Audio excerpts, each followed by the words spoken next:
My assistant was just helping with like booking. And then from there, I hired VAs to help me do sales. And so I had a whole sales team just booking in everyone for me. And I didn't have to do the call at all. I trained them up to do the call exactly how I would do it. Right. And then from there, now I have a social media team. Hiring is one of those things that is so scary at first. You hear people like getting burned. You probably heard my stories. But at the same time, once you get over that first hire and you finally got a good one, you're like, wow, this is awesome because it's literally cloning yourself. How many times have you said, man, if there was only another me, I'd be so rich? Like, I mean, that's essentially what hiring is, or effective hiring. And so today I have somebody who is no stranger to hiring, Sheena Smith of Camel Glam Beauty. She's a successful beauty entrepreneur. And I promise you, once you hear her story, you're going to have so many takeaways about how to build a thriving beauty business. She is a former student of Pretty Rich Bosses, and she has experienced a significant transformation. Today is going to be about hiring the right people, building a scalable team, and creating freedom in your business. This is crucial because most beauty entrepreneurs stay stuck being solo and never transition into essentially becoming a CEO, because that's the difference, right? All right.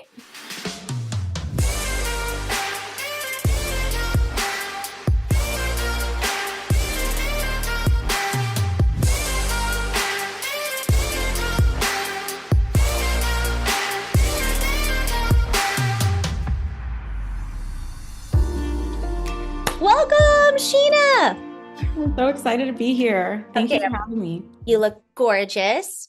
Have Okay, to be. so Sheena, it's like, so we got to catch up a little bit before we hit record. And so just tell us, let's go back to the beginning. Where were you before joining Pretty Rich Bosses, and what challenges were you facing?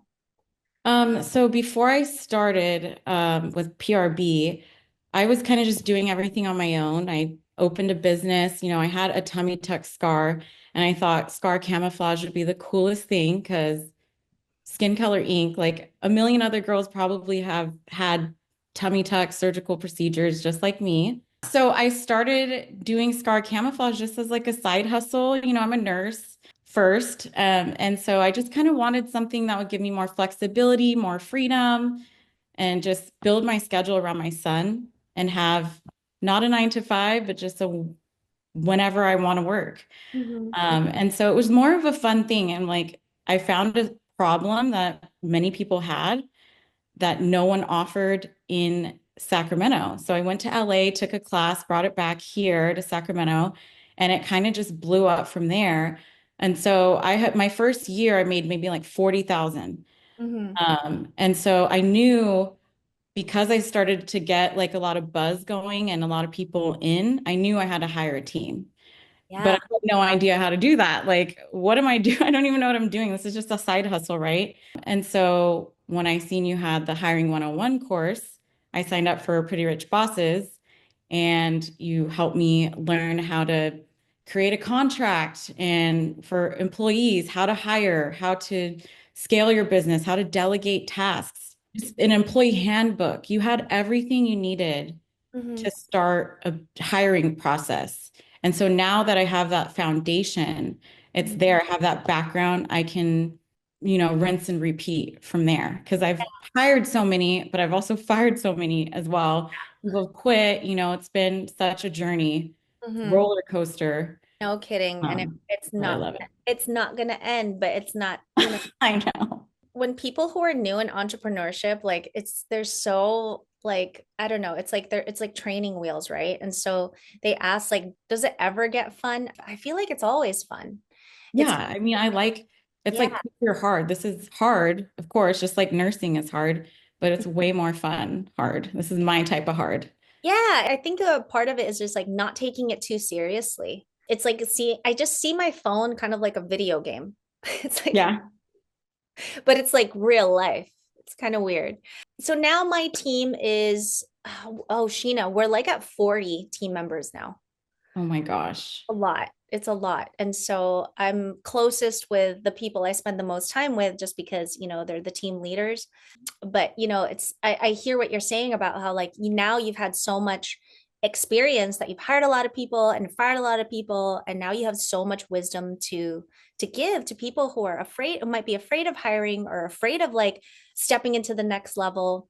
And I think there's a difference between like a person that's like a solo entrepreneur forever. They're essentially still renting their time for money, but isn't that why you got out of the corporate to begin with and didn't want like a normal 9 to 5 because you wanted to be your own boss?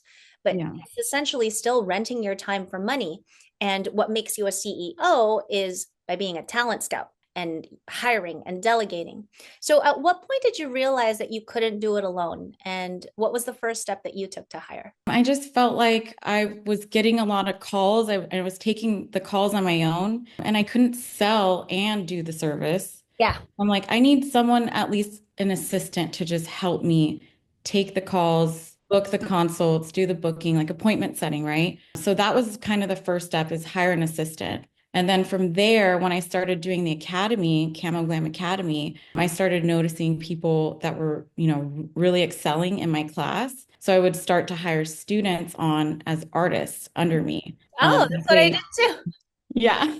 That way I didn't have to just do everything. It's impossible. I mean, I told you my son, Tyson, he's in basketball year round. It's really hard to do everything. But I still wanted to keep up with all the clientele that I was getting in because no one else was offering it out here. So I wanted to scale my business. And I mean, it took me from 40K my first year to 250K my second year. Oh my gosh, what an incredible win. Oh, that's what hiring should be about.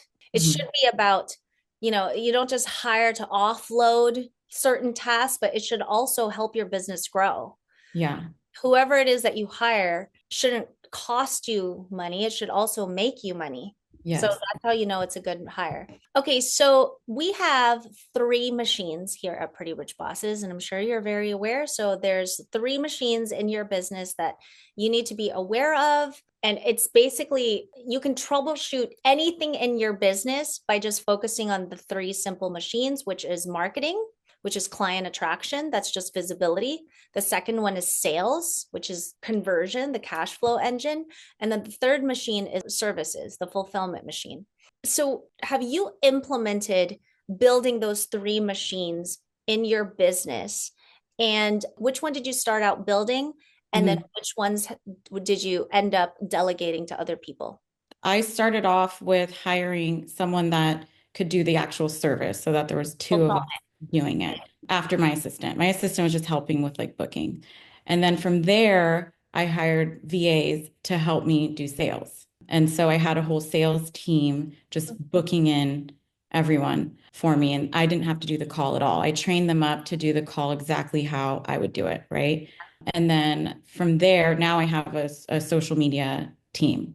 Okay, Yeah. so remember that order. So first, she focused on fulfillment because that was the machine you've already built. You focused on services and just cloning yourself to get yourself out of the chair more. And Mhm. then she focused on sales. So hiring more salespeople because you're busy doing that. And then marketing. So in that order, I think that's the perfect order to do it as well. Because nobody sells like the owner. So until you learn it, you'll be able to teach it to other people. So hiring advice for anybody out there, first hire for fulfillment, which is the third machine, then hire for sales, and then hire for marketing. I completely agree. Yeah, totally. Absolutely. So, what are some hiring mistakes that you made early on? Mistakes. Oh my gosh, I've made so many mistakes, Sheila. The first thing is just hiring super fast and just getting super excited and hiring people that may not necessarily be the right fit, not taking my time to hire. And not everyone's going to be the right fit, and that's okay, but just investing so much time into people that weren't necessarily going to be here long term. Yeah, yeah, Yeah. And yeah. that's really hard because you put so much time and effort into people, and then for them to just leave, you got to start all over again. So I think my biggest mistake was just hiring anyone Mm. instead of, really just thinking about it and taking my time with finding the right people. Yeah. I think that's kind of hard to avoid, especially in the beginning. I think you should just get to acceptance as quickly as possible that you will be making mistakes. Like you cannot skip day one. You're going to suck at hiring in the beginning, but you're going to get better. Just like, you're going to suck at microblading, you're going to suck at lashing, you're going to suck at Botox and filler in the beginning. You're not going to know what you're doing. So hiring is just another skill set that you need to learn. And, I really like Myron Golden's term, which is skillionaire, because the more skills you have, the more money you make. And so hiring, it's a skill set and you can't skip day one. You're gonna suck in the beginning. I think that, like me too, I was hiring based on vibes.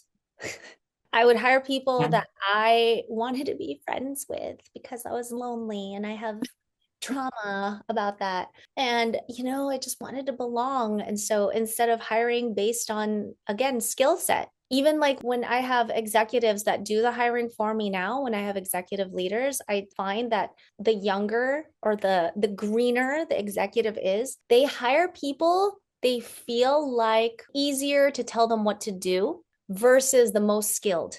And I do think that there is something about a person that's agreeable and responsible and, malleable to the team because there are things that they need to do. But I do think that one of the biggest mistakes people make is hiring people they feel like they can control. You hire the best skilled person. Like if you hire somebody that's better than you, isn't that kind of the point? Because you can't do a certain thing in your business, whether it's the marketing or the sales. The point is to hire the best person for the job, not necessarily like the nicest person. And sometimes it's not the nicest person, Yeah.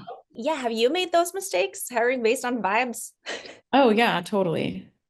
Yeah, just hiring people based on who's available. Another thing too is that something that we do at PRB is we all are always interviewing because when you are in a pickle and you need to hire now, if somebody quits on you and you need to hire now and you're desperate, that's when you make the biggest hiring mistakes.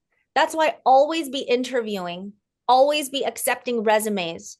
We have sheilabella.com/hiring that we put out there every so often, even if we're not hiring right at that second, just in case. And so if there's an opening all of a sudden, we have a pile of resumes and videos and submissions from people who've been interested in the past. And then now we have an opening. But I think one of the biggest mistakes that people can make in this industry is hiring when you're desperate and hiring in a hurry, just like what you said.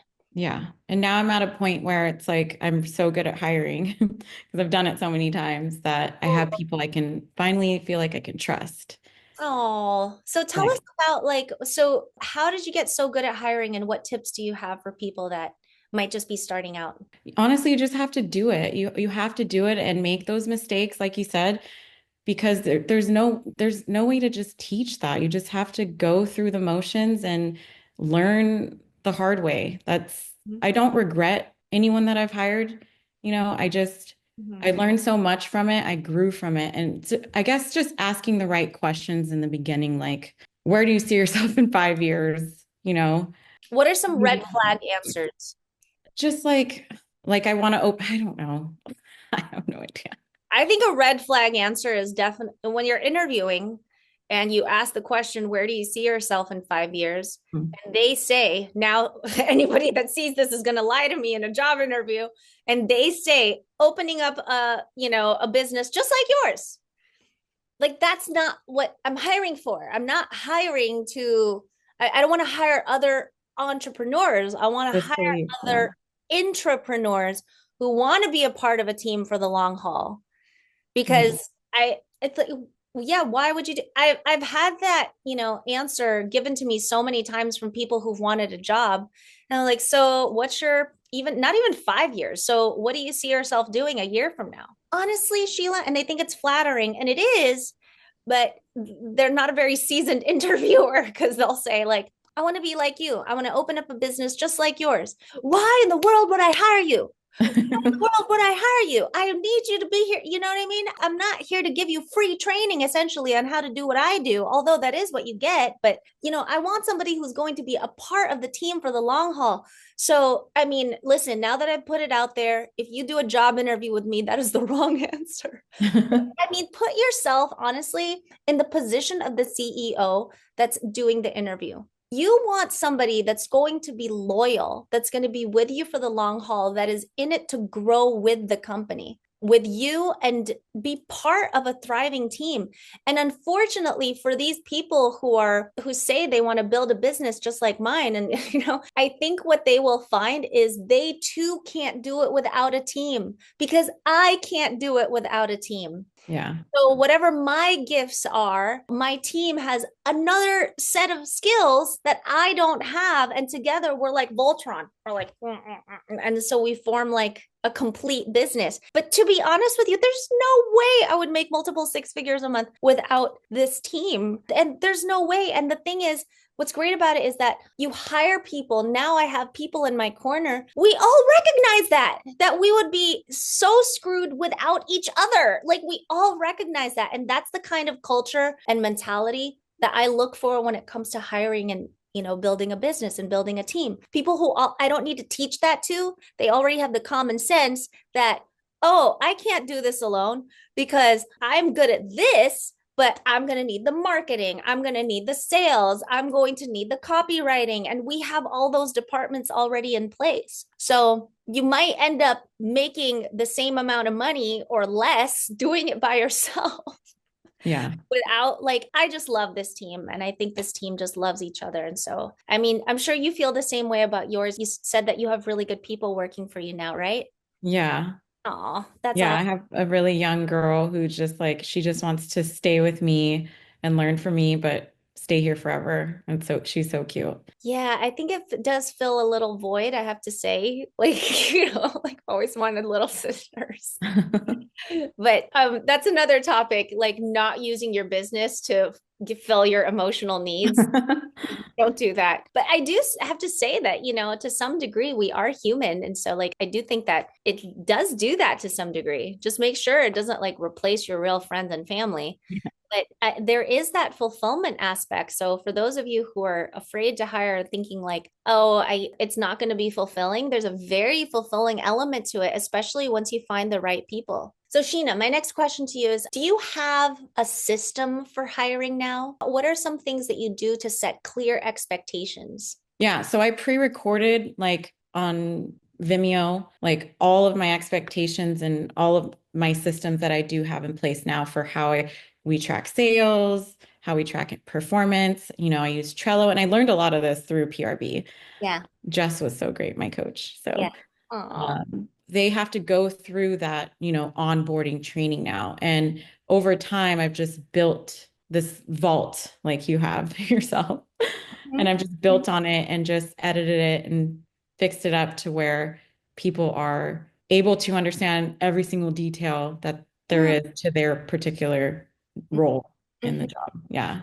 Pro tip, you guys, what she's talking about is pre-recording trainings so that when you have somebody new, when you're onboarding somebody, you already have those recordings preloaded. And so they can train essentially just by watching a bunch of videos, especially when you're onboarding someone new. It's a really great hack to having a training vault, because you're going to have to train this person anyway. Why not just record the process for the next person? So it's a great opportunity to do that. How do you deal with keeping underperformers for too long? Have you dealt with that? Yes. So, well, I think I kept them all too long was the problem. Yeah. So if I were to do it over again, I would definitely fire faster than I did before. Like you have a 90-day probation. I would say if they're not up to par before the 90 days, move on to the next person. And that's okay. Not everyone's going to be the right fit for your company. That's totally fine. And so, we do like performance improvement plans. We track progress and all of that. So that's kind of how we set goals. That's Yeah. kind of how I see where people are at. And Yeah. they're either going to get it or they don't. So Sheena, I'm so Yeah, proud of you. I I mean, know. even just like in 2 years, I've seen so much growth already through this conversation. You really have your ducks in order now. Oh my gosh. So, so Yeah. proud of you. And Okay. I've trained my salespeople. I mean, I have sales calls pre-recorded, like 10 of them, so that they know exactly how to conduct a sales call the right way. Let's talk about that because here's the thing. And we just had a mastermind. And so I know you're coming to the one in June. By the way, you guys, if you want to lock arms with Sheena and I at the Beauty Business Mastermind, here's your opportunity to do that, to hang out and learn from other beauty entrepreneurs that are playing the same game that you're playing, this crazy game of beauty entrepreneurship that your friends and family don't understand completely. The Beauty Business Mastermind is one of my favorite things that I do all year. It truly is just such a joyful, transformative experience where we give you a lot of strategy with a lot of love. That's the best way I can explain it. So if you want to check that out, DM me on Instagram at Real Sheila Bella, the word mastermind. DM me the word mastermind, and I'll send you more information on it. And let's have a conversation. Which hire can you share a story? And you don't have to give details if you're not comfortable. Do you have a story of a hire that went wrong that you learned the most out of? Like maybe it was the most painful, but even though it was painful, you wouldn't trade it for anything in the world because you learned so much. I have several, but I want to hear from you. Oh my gosh. So do I. Just pick, I know which one. It's so hard to pick. They're all so, So I had a VA. She was doing sales. okay. I learned the most from this particular gal. It was very painful for me. It was really cool, Sheila. I took my VAs in the Philippines. I took them on an all expenses paid trip to Boracay. Wow. And yeah, we got to stay in a really nice hotel together and eat all this food that they've never had before. I think it was their first time being on a plane, even. Wow. Oh my We did God. a photo shoot on the beach. It was the most amazing trip I've ever had. So the whole goal was to like do in-person training as well. And so we went over the whole sales script for the calls. And she had been doing this for probably 8 months already. I think that because she was just so out of her comfort zone, she had never been on a plane before. She had never been to a luxury hotel and she had never eaten all this food, you know. I think she was just so like out of her comfort zone that when we started doing the calls together, I think she was scared and nervous Mm, because I'm here. It's her first time meeting me in person. mm, And I had two of the girls there, but I think I was just a little too hard on her in mm, person. And I struggle with that a lot. I've always struggled with that because I'm just such a perfectionist and I want people to do good, but it doesn't always come out mm. the best in the best way. Yeah. And so I was just kind of going hard on her and just saying like, why? I mean, you've been doing this for a while, like you skipped over all these questions you're supposed to ask. And I think that just made her so uncomfortable to the point where she just felt like she needed to quit after a vacation. Oh my goodness. And how Sheila was so bad. And what we did were you both learn? like crying, and it was just a respectful ending, but I learned to just not be so hard Yeah. on people.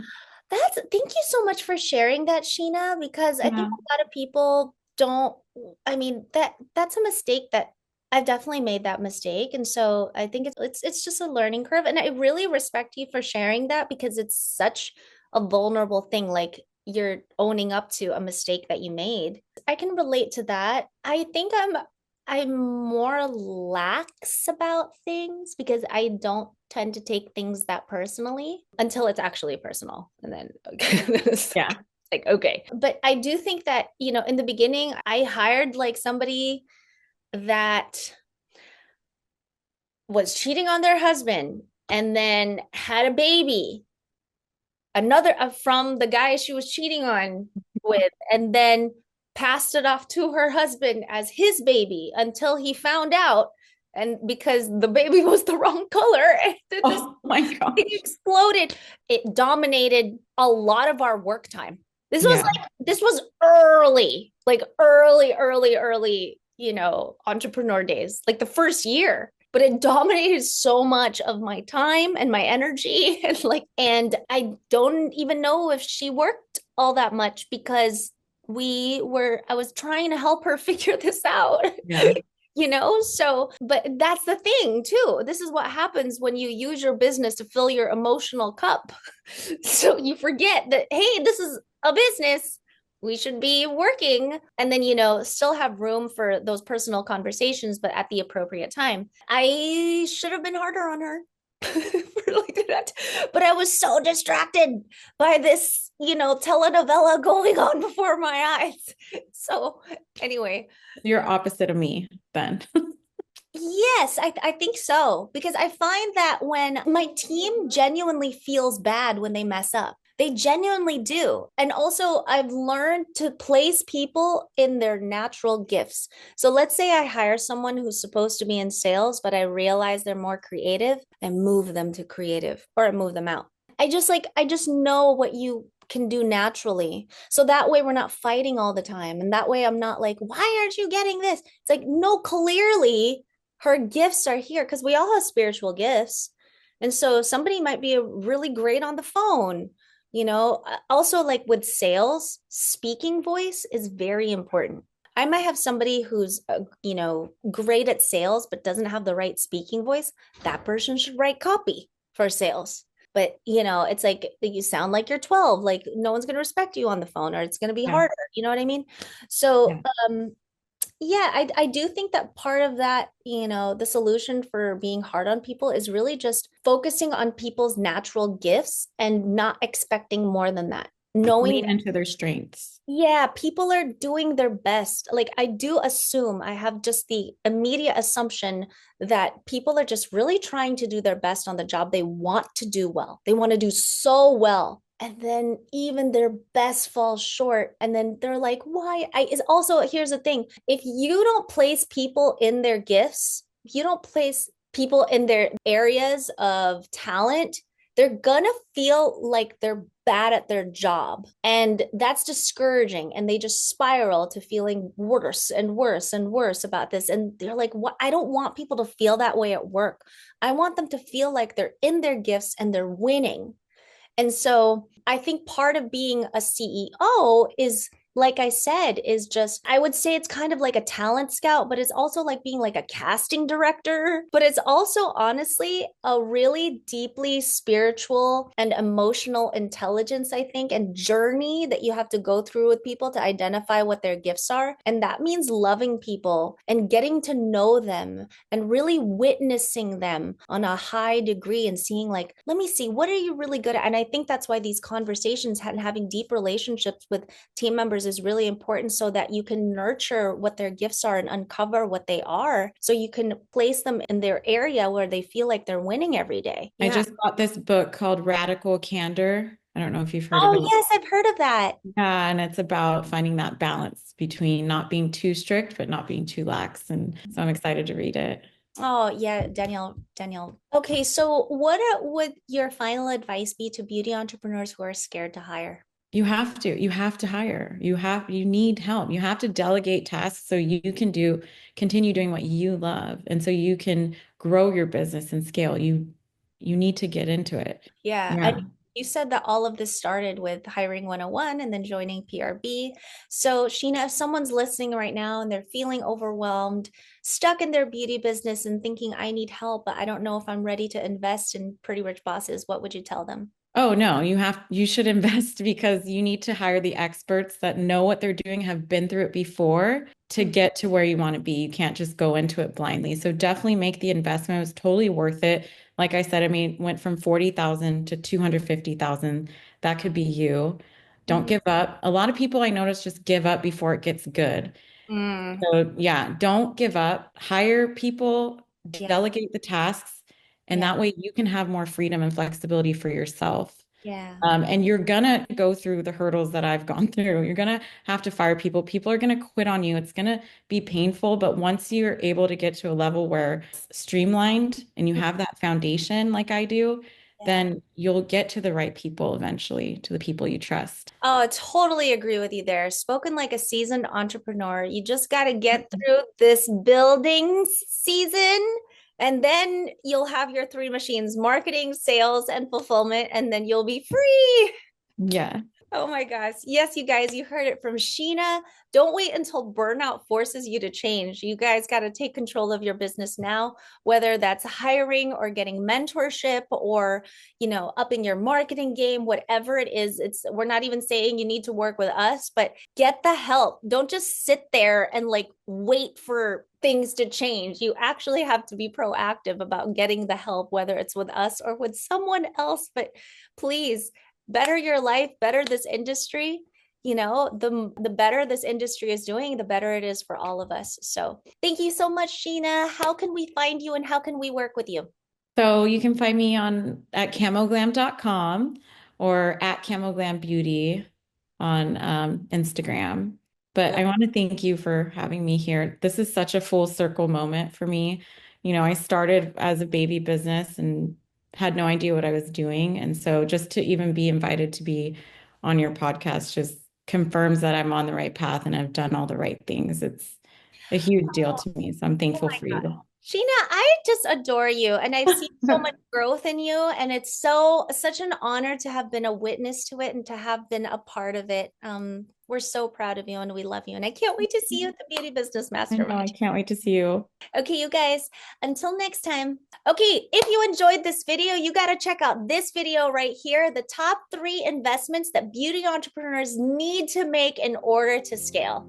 See you next time.